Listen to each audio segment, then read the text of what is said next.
Você já imaginou que você tem um exército de 32 mil homens e num dia só 31.700 voltar atrás e você ficar com 300 para vencer um exército grande e poderoso como eram os midianitas? O que teria acontecido se Gideão tivesse desistido? O anjo do Senhor havia chegado e havia dito a ele: Gideão, vai nessa tua força, varão valoroso, o Senhor Deus é contigo. Vai nessa tua força, varão valoroso, e livrarás o teu povo das mãos dos midianitas, como se fosse um só homem. Sabe o que Deus estava querendo dizer? Gideão, você está com medo do quê? Você tem 300 contra 1. O exército todo dos midianitas não representam mais do que um homem diante da força e da autoridade do seu Deus. Você tem 300 à sua disposição. Vai em frente e vença a batalha. Você se lembra se Gideão precisou lutar? Gideão cercou o acampamento dos midianitas. O que é que ele fez? Olhou para os 300 homens que ele tinha e disse: bom, já que nós somos só 300, não vamos levar nem arma pesada, não vale a pena. Vamos levar aí um cântaro, uma tocha de fogo e uma buzina, tá bom demais. Alguém diz: Gideão, mas nós vamos lutar com buzina, com tocha de fogo, com cântaro. No cântaro, o cântaro não vai, a gente vai quebrar ele no meio do caminho, só vamos levar ele até uma certa altura da estrada. E o que é que Gideão faz? Cerca o acampamento dos midianitas, dividem os seus homens e diz a eles: coloquem a tocha dentro do cântaro, acesa, deixa a tocha aí dentro, na outra mão vocês seguram a buzina e fiquem olhando para mim, tudo que eu fizer vocês fazem também. E os 300 homens se dividiram, ficaram olhando para Gideão, e daí a pouquinho Gideão quebrou o cântaro que estava nas suas mãos. Os 300 homens quebraram os cântaros também. E quando quebraram os cântaros, automaticamente se acendem 300 tochas de fogo. E quando as 300 tochas de fogo se acendem, Gideão bota a buzina na sua boca e começa a tocar. E os 300 homens começam a tocar também. E Gideão intercalava, tirando a buzina da sua boca e dizendo: espada do Senhor e espada de Gideão. Toca uma vez mais a buzina, intercala gritando: espada do Senhor e espada de Gideão. E aí os midianitas acordam no meio da madrugada. Imaginem vocês, os homens acordando ainda meio na madorna, meu irmão, saindo das suas tendas, vê todo o arraial cercado por fogo e uma buzina forte tocando e 300 homens gritando: espada do Senhor, espada de Gideão.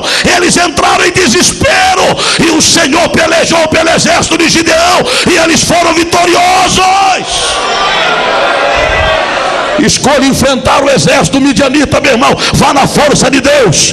O cântaro representa a sua vida, a tocha representa o Espírito Santo e a buzina representa o louvor que nós oferecemos ao Senhor. Deixe quebrar o cântaro esta noite. Deixe que o seu coração se abra na presença de Deus, para que a chama do Espírito comece a arder. E aí abra então a sua boca e dê glória a Deus, e você vai ver o exército dos midianitas bater em retirada e você conquistar a terra. Imagine você, meu irmão, se Jesus Cristo tivesse desistido. Você lembra da oração de Jesus lá no jardim do Getsemane?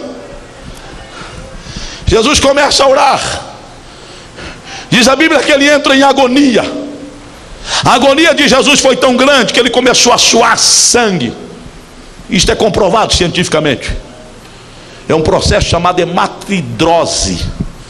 É quando a pessoa entra num estado de aflição tão grande que os poros se abrem e o sangue ultrapassa a pele e a pessoa começa a suar sangue.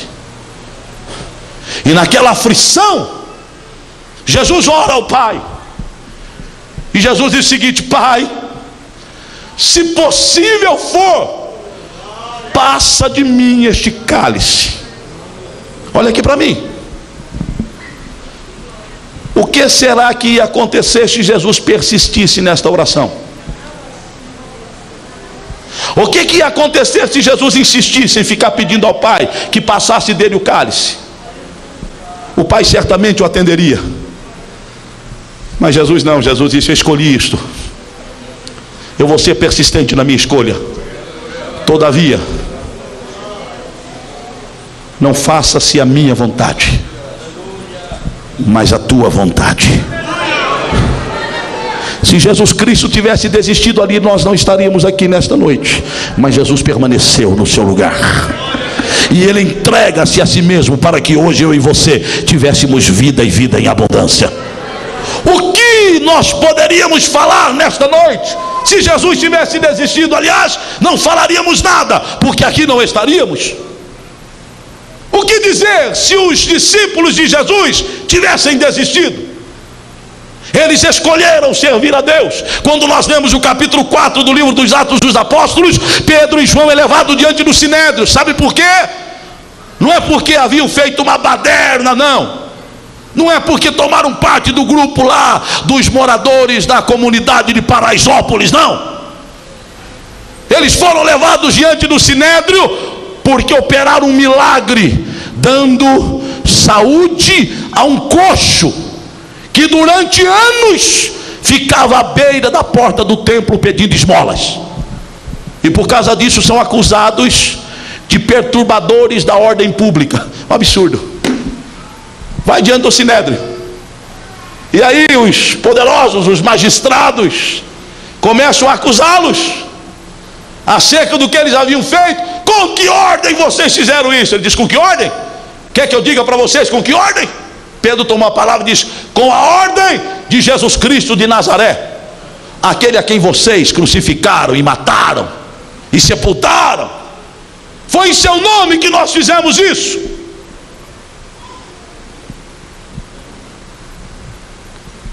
E aí os magistrados olham e vê a autoridade de Pedro. Procura saber, ele é doutor em o quê, hein? É formado em que universidade? E aí alguém diz: não é formado em universidade nenhuma, não. Ele era pescador. E diz: este homem, pescador, falando com essa autoridade que está falando? E os magistrados temeram. E de repente eles olham no meio da multidão, está lá o paralítico que fora curado. E o paralítico confirmava com a cabeça: é isso mesmo, foi em nome de Jesus que eles me curaram. Eles passaram por lá e eu lembro quando ele me disse: em nome de Jesus, levanta, toma a tua caminhando. E eu saltei e comecei a andar e fui para minha casa. E aí os magistrados temeram, não conseguiram incriminá-los, mas chamaram eles à parte e disseram: olha, nós vamos libertar vocês dessa vez, hein? Mas vocês não se atrevam a falar no nome desse Nazareno, porque se nós pegarmos vocês de novo falando do nome desse Nazareno, nós vamos prendê-los e açoitá-los. Pedro e João olharam para ele e disseram: ei, diga uma coisa aí, ô autoridade, diga-me, quem importa mais? Obedecer os homens ou obedecer a Deus? Como quem diz: a ordem de vocês não vale nada para nós. Nós escolhemos obedecer a ordem do nosso Deus. E eles são libertados, porque as autoridades ficam com medo que as pessoas que ali estavam se revoltassem, vendo que eles estavam sendo pressionados. Mas eles saem e se juntam aos outros discípulos e contam para eles o que havia acontecido. E quando eles acabaram de contar o testemunho, eles fizeram uma oração. E o verso 31 do capítulo 4 do livro dos Atos dos Apóstolos diz as seguintes palavras: e quando eles começaram a orar, moveu-se o lugar em que eles estavam reunidos, e todos foram cheios do Espírito Santo. E quando eles foram cheios do Espírito Santo, saíram e anunciaram com ousadia a palavra de Deus.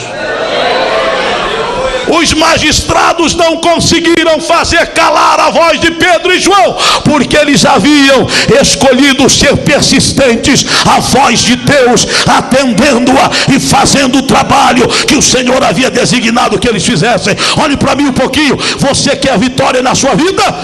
Tem uma escolha persistente. Não abra mão, meu irmão. Quando as pressões chegarem, glorifique a Deus.